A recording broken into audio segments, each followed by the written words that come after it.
سنن نبی داود میں روایت موجود ہے، حضرت خالد بن ولید رضی اللہ عنہ، نہا رسول اللہ صلی اللہ علیہ وسلم عن اکل لحوم الخیل،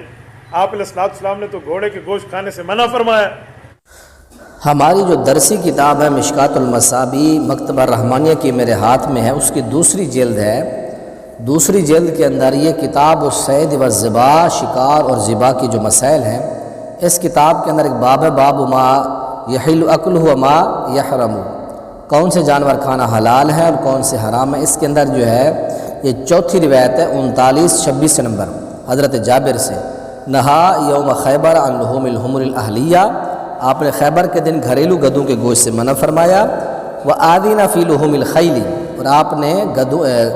گھوڑوں کے گوشت کی آپ نے اجازت دی۔ متفق علیہ، یہ بخاری کے اندر بھی اور مسلم کے اندر بھی حدیث موجود ہے۔ اور اسی حدیث پاک کے حاشیے میں ہامش نیچے فرماتے ہیں کہ یہی قول جو ہے اباحت کا امام شافعی، امام احمد، امام اسحاق بن راہویہ رحمہم، یہ سب کا یہی قول ہے۔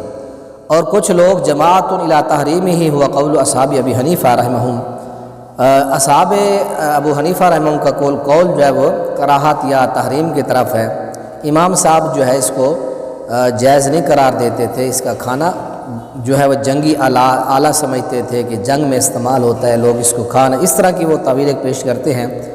اور یہ جو میں نے آپ کو حدیث پڑھی ہے، یہ مشکات کی دوسری جلد کے صفحہ 372 ہے، اس کے آگے جو ہے 73 ہے، اس کے آگے 74 نمبر صفحہ۔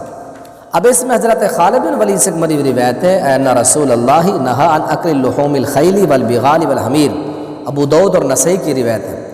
اور اس روایت کے اوپر محدث العصر علامہ زبیر رضی رحمۃ اللہ علیہ نے ضعف کو حکم لگایا کہ یہ ضعیف روایت ہے۔ وہ پچھلی روایت جو ہے جس کے اندر گھوڑے کے گوشت کی اجازت ہے، وہ بخاری کے اندر بھی ہے، مسلم کے اندر بھی ہے، اور یہ سنن کی روایت ہے، نسائی جو ہے ابو داؤد کے اندر، یہ ضعیف ہے۔